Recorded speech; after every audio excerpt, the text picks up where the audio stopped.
Hi friends, welcome to agriculture today Telugu channel. ఈ రోజుల్లో చాలా మంది సిటీలో ఉంటూ ఏదో ఒక ఉద్యోగం చేసుకుంటూ కనీసం ఇంట్లో వాళ్ళు తీసుకురమ్మని చెప్పే కూరగాయలను కూడా తీసుకురావడానికి మార్కెట్కి వెళ్ళడానికి అవకాశం లేదు.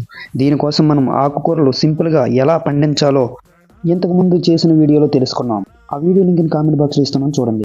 ఇప్పుడు మనం ఇంటి దగ్గరే కూరగాయలు సింపుల్గా ఎలా పండించుకోవాలి, ఏ కూరగాయలు కుండీల్లో పెరుగుతాయో తెలుసుకుందాం.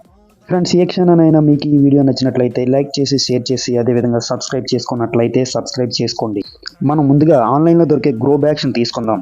వాటిలో మట్టి మరియు ఎరువు మరియు కోకోఫిట్. ఎరువు అంటే కౌ మాన్యూర్ ఆర్ బఫెలో మాన్యూర్తో తయారైంది. ఈ మూడు కలిపి మిక్స్ చేసి బ్యాగ్లో వేసుకుంటాం.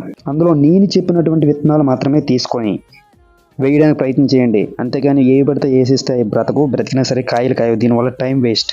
మనకు కావలసిన విత్తనాలు బీర, కాకర, టమోటా, కుకుంబర్, దొండ, మిరప, బరబటి, చిక్కుడు ఇవి మాత్రమే నాటండి.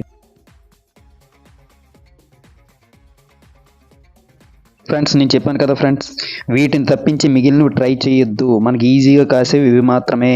ఇంకా ప్రయత్నం చేస్తే ఒకవేళ కాసినా మనకు టైం వేస్ట్ తప్ప ఇంకేమీ మిగలదు. నేను ఎలానే ప్రయత్నం చేస్తాను, ఫలితం లేదు.